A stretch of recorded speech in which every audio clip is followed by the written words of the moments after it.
Good morning, class. Review muna tayo last time na pinag-aaralan natin regarding the users of financial statements.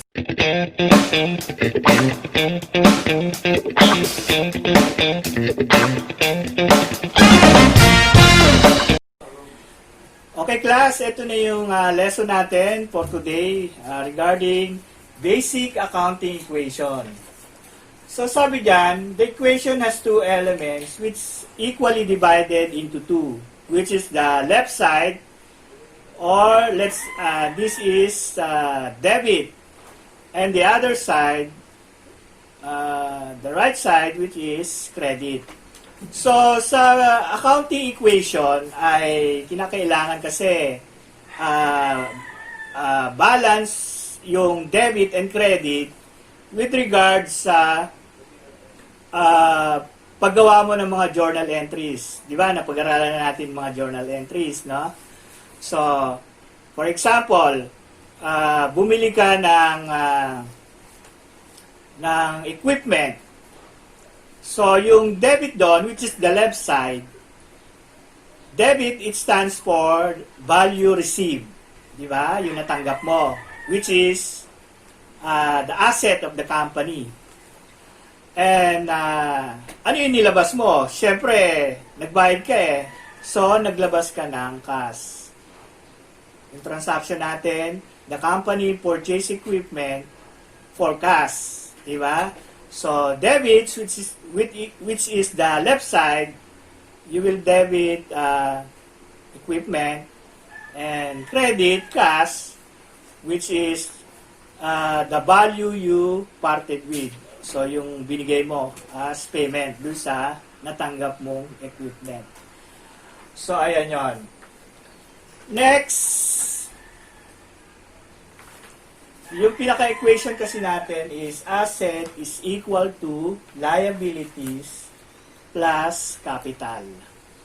So, asset, ito yung, if you could remember, ang asset, ito yung resources ng kumpanya na kung saan ay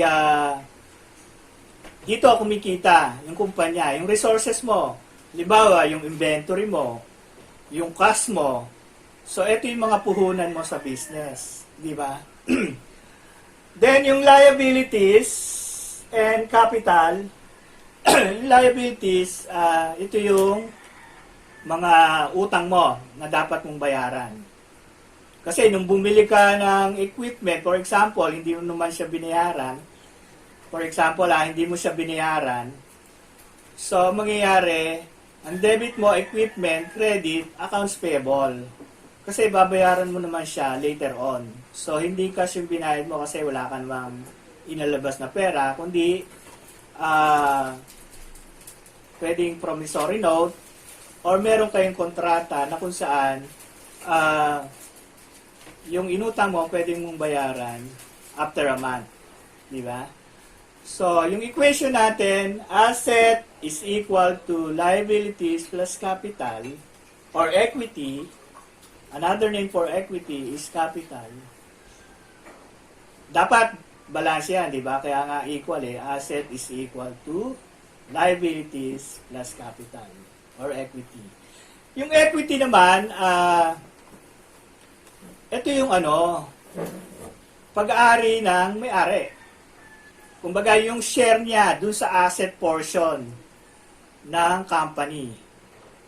Diba? Halimbawa, yung may-ari nag-invest ng cash ng 1 million para magtayo ng business. O anong entry doon? Pag ang owner ay nag-invest sa business ng 1 million in cash. So, debit, cash, kasi natanggap yun ng business. Credit, equity, which is, the equity is for the owner of the business. So, what is asset? Asset are resources that an entity owns in order to derive future benefits. These assets are used by the company in its own normal operation such as the manufacture of goods or delivery services. So, yung asset, ito yung resources natin o ng company o ng business na kung saan ay makita natin ito yung pinanggagalingan ng ating future benefits. Ano ba yung future benefits? Siyempre, pag may inventory ka na binili, which is asset, dito magagaling yung kikitain mo, yung future benefits. Kasi, siyempre, yung binili mong inventory, tutubuan mo yan. Hindi naman masamang tumubo kasi business tayo, di ba? Business So, tutubuan mo yan. So, yung kikitain mo, yun yung future benefits sa business mo. Here are some example of asset. Siyempre, nangunguna dyan yung cash. Ito yung puhunan natin di ba? Tayo yung magbi-business, so ang puhunan natin ay yung cash. Ano ba yung cash? Siyempre, ito yung money that we use to pay suppliers that we bought for the goods and services and to collect for the sale of goods and services from customers. So, yung cash, may dalawang usage yan, which is cash receipts, yung natatanggap mo sa collection mo sa goods na binenta mo o kaya services na nirender mo doon sa customer. At kung cash disbursement naman, ito lahat yung payments mo sa mga suppliers mo na sa pagbili mo ng mga goods or inventory. Diba? So, yan yung nature ng cash. Then, the other one is account receivable. So, ano ba yung account receivable? From the word receivable. So, ibig sabihin nun, meron kang collectibles sa mga customers mo. When we say account receivable, during the time na ikaw ay nag-deliver ng goods, nagbenta ng goods, o nag-render ka ng services, hindi ka muna binayaran kaagad-agad, di ba? So, binayaran ka after 15 days, 30 days. So, kapag hindi ka binayaran, so, ilalagay mo muna siya sa account receivable account. So, ang debit mo is debit account receivable, then credit sales. Ibig sabihin yun, yung binenta mong goods or services ay hindi binayaran.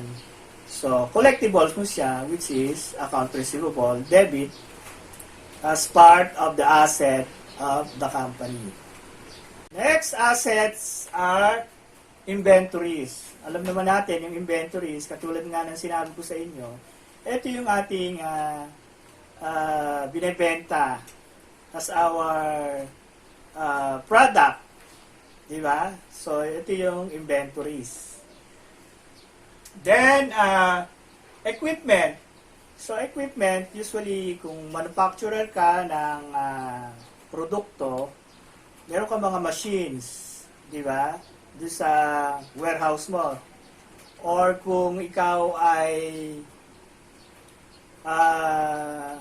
actually, another type of equipment, kasi the other one in the manufacturing industries, so yung machineries, di ba, part of equipment. Then meron din tayong tinatawag na mga office equipment na masasabi natin siya na part din ng equipment. So yung ating mga computer, yung ating table and chairs, then yung mga aircon, yan, part yan ng equipment. In total, these are asset of the company na ating ginagamit para mapakinabangan yung mga machineries to produce goods, then yung mga office equipment para magamit natin sa pagtatrabaho sa company, di ba? Hindi naman tayo pwedeng walang aircon, nagtatrabaho tayo walang aircon, walang computer, paano yun, di ba? So, part yan ng asset, yung mga office equipment. Then, of course, yung land and building. So, alam naman natin, yung lupa na tinitirikan ng building o tinatayo ng building, na kung saan doon tayo nag-opisina o yun yung opisina ng business mo, di ba? So yan, napaka-importante yan. Ang land ay hindi siya nagde-depreciate kasi actually tumataas pa nga yung presyo niyan. Pero ang building at equipment, nagde-depreciate yan kasi yung equipment nasisira, naluluma, di ba? Yung function niya humihina. So, yung tinatawag na depreciation. So, ang depreciation is an expense. So, later on, yung expenses ay tackle natin. Then, katulad din ng building, naluluma, nagde-depreciate din yan. So, yun. Then, intangible asset. Ano-ano ba yung mga intangible asset? Ang intangible asset, ito yung hindi natin nahawakan. Pwede maaari nating makita. For example, ay software. May example dyan. Software, for example, dun sa computer mo, sa mga offices, meron kang mga software na kung saan ay ginagamit mo para makapag-provide ng mga reports, usually mga financial report, financial statements, na pwede mong i-print dahil dun sa software na yon, di ba? For example, QuickBooks, ano to nagpo-provide siya, input ka lang na input ng mga details, then later, pwede ka na mag-print ng financial report. So, yun yung mga software na ginagamit. For example din, yung mga Microsoft Office na ating ginagamit, yung Excel, yung Microsoft Word, ay yan, part yan ng software. May value yan. Okay, yung mga copyrights, for example, napag-aralan natin sa media and information, yung copyrights, yung franchise, as an asset of the company, halimbawa, nagpa-franchise ka, ikaw yung nag-umpisa ng franchise. So, syempre, pag may nag-franchise sa'yo, babayaran ka, di ba? Like, for example, ang Jollibee. So, tapos na tayo sa asset. Ngayon, doon na tayo sa liabilities. So, ano ba ang pagkaintindi nyo sa liabilities? Siyempre,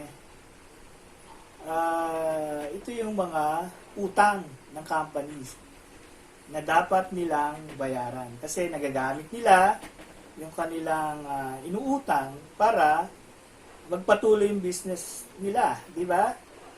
So, liabilities are the claims of external parties from the entity.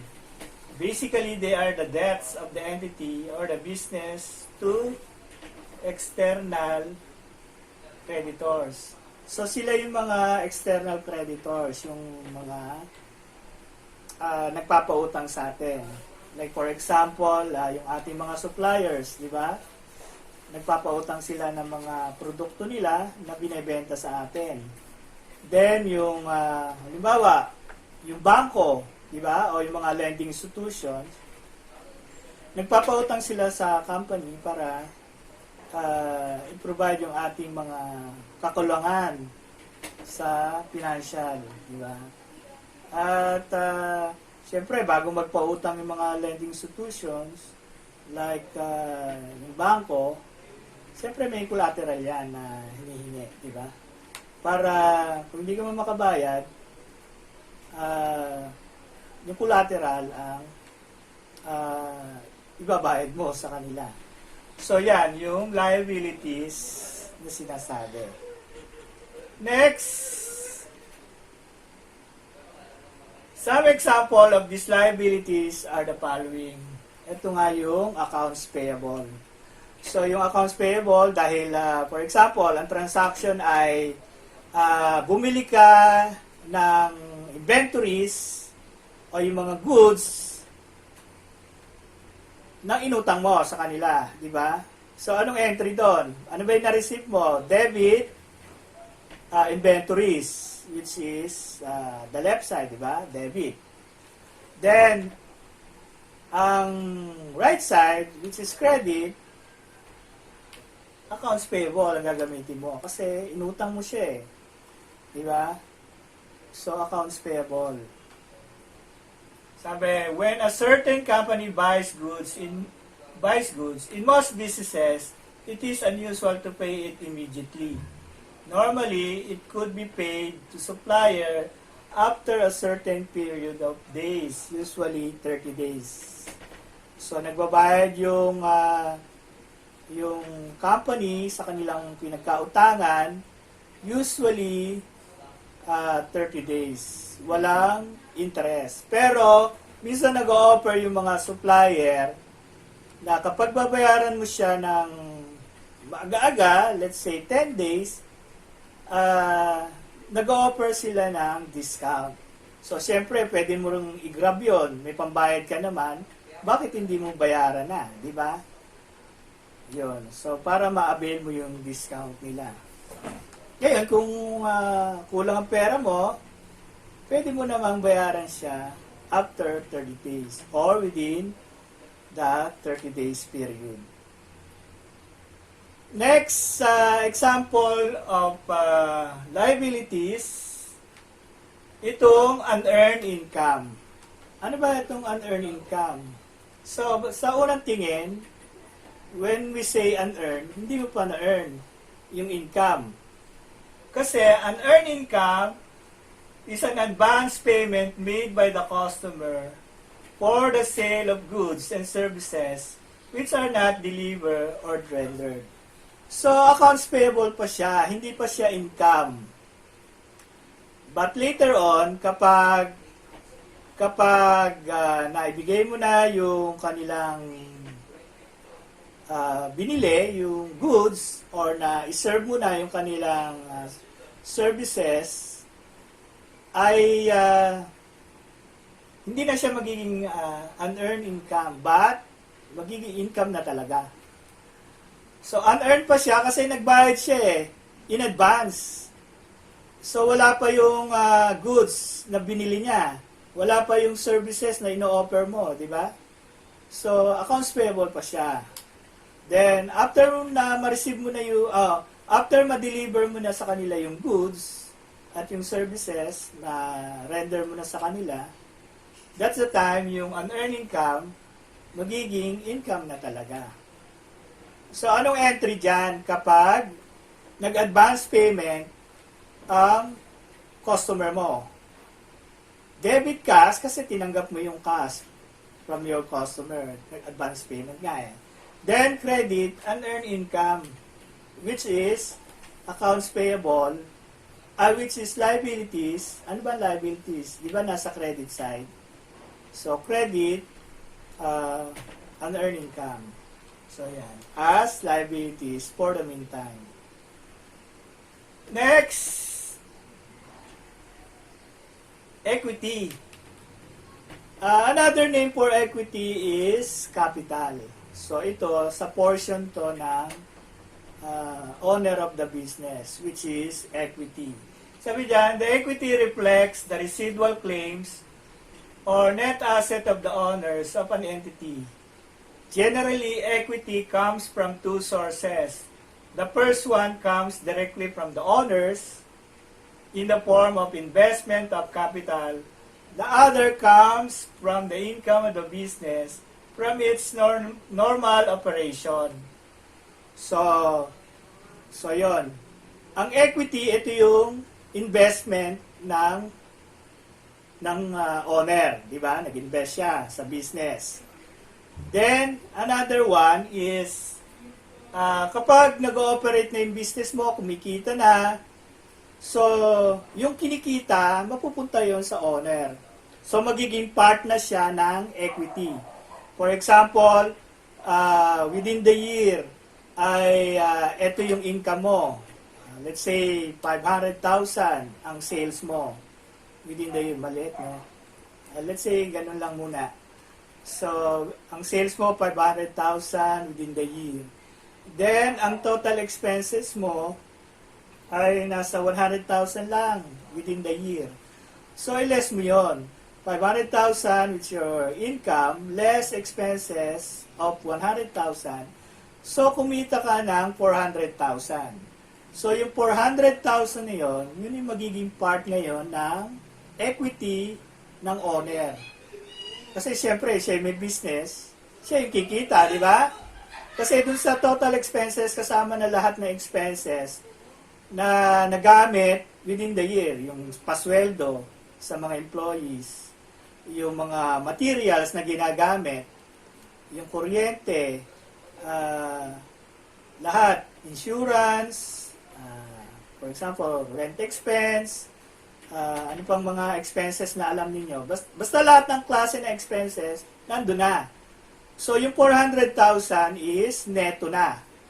Net na. So, yung net income na yon, mapupunta na yun sa equity ng may-ari. So, yun, ganon. Kaya sinasabi dyan, generally, equity comes from two sources. Yun nga yun, from the owner na nag-invest siya, then yung income na nanggaling dun sa operation ng business. I hope naiintindihan nyo, ha? So, next, a business will have net income in its revenues exceed expenses and will have a net loss if revenues are less than expenses. So, nabanggit na natin yan kanina. So, yung income, nagkakaroon ng income kapag mas malaki yung income mo, yung sales mo over expenses. So, may income doon. Siguro naman, kaya nga nag-business para kumita. Hindi para malugi. Meron bang ganon? Di ba wala? So, kailangan may income. Dapat, mas malaki yung kinikita kaysa ginagastos. Di ba? So, yun yung income. Then, kapag expenses naman, ito yung mga expenses na ating ginagastos during the time o during the operation of the business. So, yan. Sabi, using the accounting equation, one must remember the accounting identity, which means that the equality must be maintained through all transaction. Katulad ng sinabi ko kanina, yung dapat equal lang yung asset sa liabilities and capital.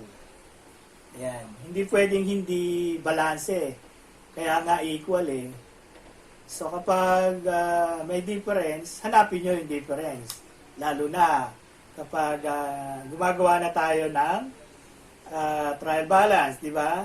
Naituro ko na rin sa inyo yung trial balance. So, hindi siya, kailangan balanse siya. Kung hindi balanse, ulitin nyo, saan kayo nagkamali. So, ganun yung accounting identity. Dapat, equally balance yung both sides. Pag hindi, may mali. As such, to maintain this identity, transaction always have a dual effect on the accounting equation. So, may effect siya dun sa left side, which is debit, and sa credit side, which is the right side, the credit, di ba? Ayan. Ngayon, siguro magkaroon tayo ng illustration. Yan, may mga listed transaction dito na kung saan ay didiscuss natin. So, sabi dyan, listed below are the business transaction for ABM company during its first month of operation. For example, yung owner of the business, nagtayo siya ng business niya. Siyempre, may pera siya, may mga assets siya na siyempre gusto niyang kumita kaysa lang nasa bahay siya, walang ginagawa. So, since may capital siya, gusto niya mag-business, di ba? So, nagtayo siya. Before that, siyempre, bagong lahat ng yan, siyempre magtatanong siya, ano ba yung mga in demand ngayon na kailangan ng tao para yun yung gawin niyang business, pagkakitaan. At siyempre, nagtatanong din siya sa BIR kung ano yung requirements sa registration, di ba? Na sa BIR. Then sa Securities and Exchange Commission or sa DTI, sa SSS, sa Pag-ibig, sa PhilHealth. So, aalamin niya yan kasi pag nagtayo siya ng business, kukuha siya ng mga employees di ba? Then, kapag nag-umpisa na yung business mo, tumatakbo na, BIR, hahabulin ka kasi baka hindi ka nagbabayad ng tax, di ba? So, ito yung mga example ng transaction. Sabi nga dito, during the first month of operation. Kumbaga, kaumpisa pa lang, within a month, di ba? Within this month, for example. Sabi dyan, the owner invested cash in the business amounting to 500,000. So, itong mga problems na to, sasagutan natin yan with the journal entries. Di ba? Kasi, natandaan niyo ba yung accounting cycle? Di ba meron tayong 10 cycle of accounting na kung saan, una, i-analyze mo muna yung transaction, yung mga nangyayari sa business. Pangalawa, analyze or identify the transaction. Pangalawa, eto na nga yung i-journalize. I-journalize mo na yung mga transaction na nangyari. Ka-classify mo siya per account. Account ng debit, then account ng credit. So, yung lahat ng mga accounts. For example, yung sa asset accounts, sa credit accounts, then sa equity accounts. So, yan. Basahin lang muna natin yung mga example of transaction na nangyari during the first month operation of the business. Yun, nag-invest yung may-ari ng 500,000. Sinabi dyan, cash. Pangalawa, purchase equipment for cash amounting to 50,000. Bumili siya ng equipment.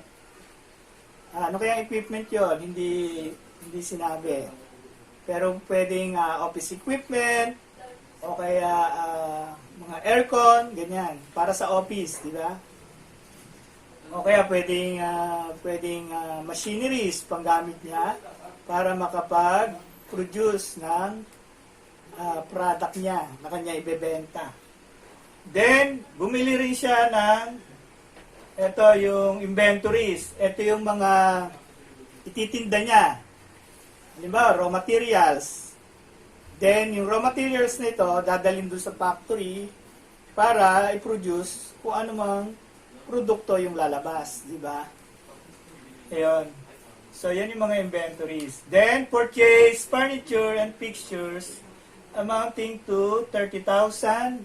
At sabi rito, make partial payment with cash of 10,000 and incurred an accounts payable for the balance of 20,000. Ibig sabihin, bumili daw siya ng mga office equipment or furniture and fixtures worth 30,000 in total. Pero, ang binayaran niya lang muna is 10,000.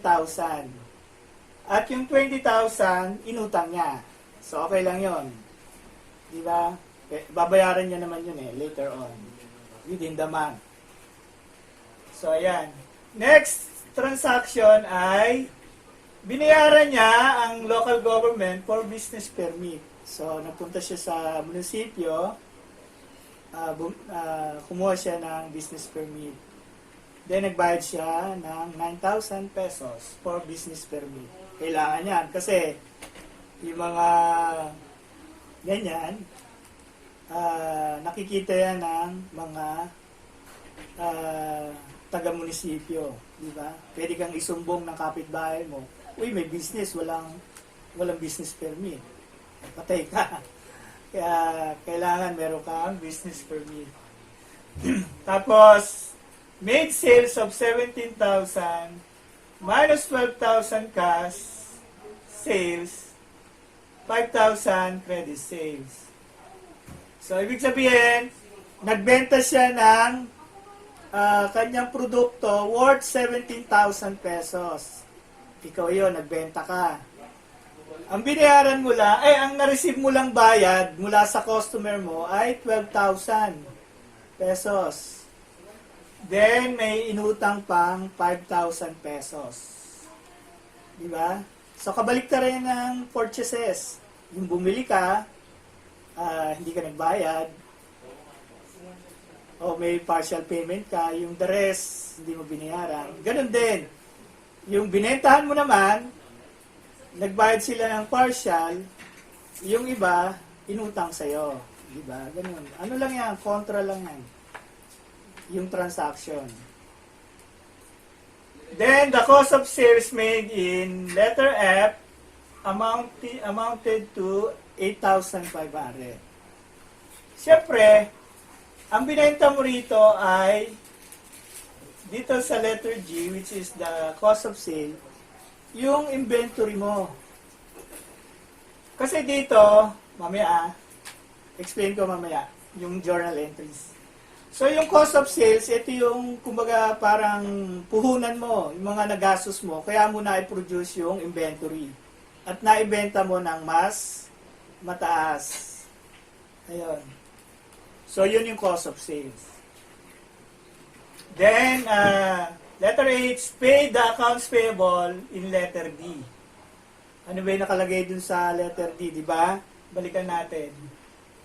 Sa letter D, bumili ka ng furniture and fixtures at meron kang balancing 20,000. Di ba? So, sinasabi dyan, binayaran mo na raw yun. So, yun yung nangyari. Then, letter I, collected 2,500 out of the 5,000 credit sales. So, dun sa utang pa sa'yo ng customer, sa letter F, na 5,000, 2,500 lang muna yung binayaran niya. So, meron pang natitirang utang yung customer mo na 2,500. Tapos, yung huli, ay nagbayad ka ng pasweldo mo worth 12,000 sa mga empleyado mo. Yun yung salaries. Kasi ano na yan kumbaga, month end. So, kailangan magsweldo. Ayun. So, yun yung mga transaction na lalagyan natin sasagutan natin ng journal entries. Okay, dito na tayo sa journal entries. Ito yung sagot dun sa ating mga transaction. So, yung una, nag-invest yung owner, di ba? So, ano yung natanggap ng business?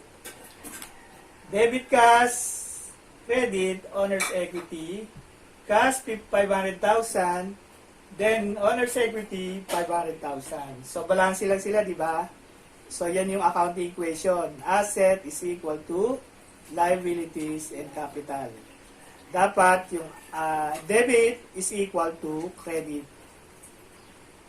Yan, sa journal entries. Ha? So, pangalawa, bumili ka ng equipment. So, debit equipment, credit, cash. Equipment, 50,000, debit, credit, cash, binayad mo, 50,000. So, inilabas mo yung pera, kaya credit Debit is value received, credit is value parted with. Yung nilabas mo. Then, sabi doon, sa letter C, bumili ka ng inventory, pero inutang mo. So, debit inventory, yung natanggap mo, credit, accounts payable, 35,000. So, ayan. Letter D, bumili ka ng furnitures. Diba, hindi mo naman binayaran lahat. May portion ka lang na binayaran. So, debit furniture, na-receive yung furnitures sa'yo. Ikaw bilang business ikaw yung business. Natanggap mo yung furniture, then nagbayad ka ng cash, 10,000, then inutang mo yung 20,000. Kasi hindi mo pa nga siya binayaran. 10,000 lang yung cash na available mo. So, yun lang binayaran mo. Kasi yung total amount ng furnitures ay 30,000. Next, nagbayad ka ng business permit. Ang tawag doon, kasi yung may mga accounts kasi na talagang ito dapat yung ginagamit. So, yung business permit, pwede siyang taxes and license. So, ayan, binayaran mo siya. Debit, 9,000, which is your taxes and license, expense yan ha. Credit, cash, 9,000. Next, ito naman. Anong sabi rito? Nakolekta mo na daw yung, hindi pa. Kumaga, nagbenta ka ng goods. Yung produkto mo, binenta mo, worth 17,000. May kulang dito, class. Another credit, which is sales. Kasi walang may kulang. So, debit cash, 12,000. Yun lang yung na-receive mo. Kasi yun lang binayaran sa'yo ng customer mo. Yung 5,000 inutang. So, ang tawag doon, account receivable, 5,000. Tapos, another credit, hindi na ilagay. So, yun yung total sales mo, 17,000. Then, sabi ron, letter G, yung cost of sales mo daw, 8,500. So, ito yung kinuha mo mula sa inventory. Ang value niya is 8,500. So, debit, cost of sale, 8,500. Then, inventory credit. Kumuha ka so nabawasan. Di ba? Nagbenta ka nabawasan. Ang worth ng inventory mo is 8,500. Naintindihan ba? Anyway, meron pa rin tayong pag-aaralan with regards sa cost of sales later on. Kasi dun sa part ng sa inventory na kung saan ay dalawa kasi yung system ng inventory. Pwedeng periodic, pwede ring perpetual. Inventory system. So, affected doon yung cost of sale. So, later on, pag-aaralan natin niya with regards sa cost of sales account and inventory account. Doon sa dalawang system, which is perpetual system of inventory and the periodic system of inventory. Then, pang letter H, binayaran mo na yung utang mo dun sa furniture and fixtures worth 20,000. So, nag-debit ka na ng accounts payable. So, pag nag-debit ka ng liabilities, ibig sabihin, deduction sa liabilities. Kasi ang normal balance niya is credit. Nag-debit ka. O di na-decrease yung liabilities mo. Kasi nagbayad ka nga Kaya nabawasan na yung liabilities mo. Ngayon naman, pag nag-credit ka ng asset, ang cash is asset, ang normal balance ng asset is debit, which is the left side. Kapag napunta siya sa credit side, nababawasan. So, nabawasan yung ating cash kasi nagbayad ka, di ba? So, ganun lang yon. Madali naman siya intindihin. Later on, siguro makukuha nyo na yan. Then, nakakolekta siya dun sa account receivable na 5,000 sa letter F. Nakakolekta na siya. So, sabi ron, kaso ang binayad lang sa kanya is 2,500. So, ang binayad lang ng customer, based dun sa 5,000 na utang, ay 2,500. So,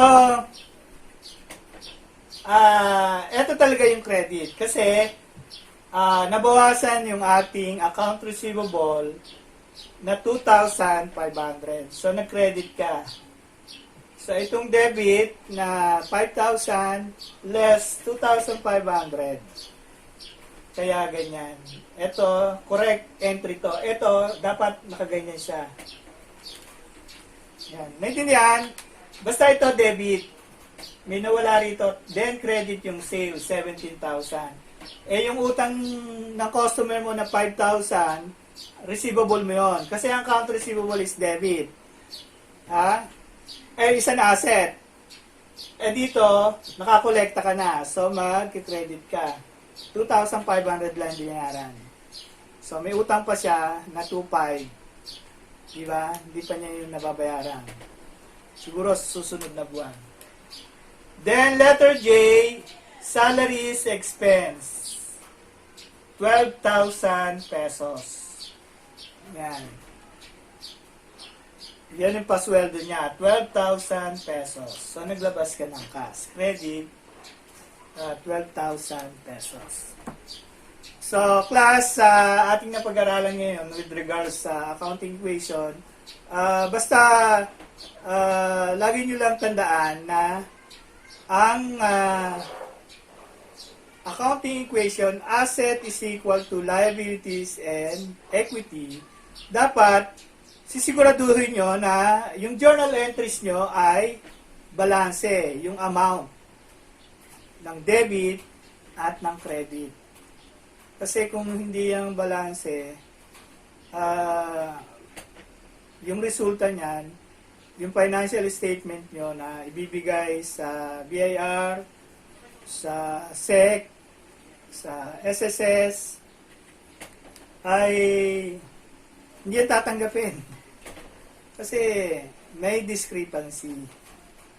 Yun. So, siguraduhin natin na always balance yung debit and credit kapag tayo ay gumagawa ng journal entries. Ayan.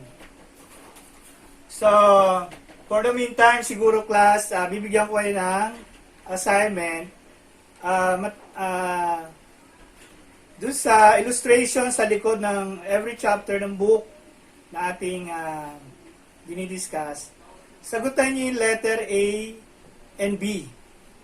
May mga sample doon ng illustration ng transaction. Then, gawan nyo din ng journal entries. Then, sagutan nyo yan. Ipasa nyo na lang next meeting natin. No assignment, no entry, kumbaga. Okay. That's for now for today. Bye-bye.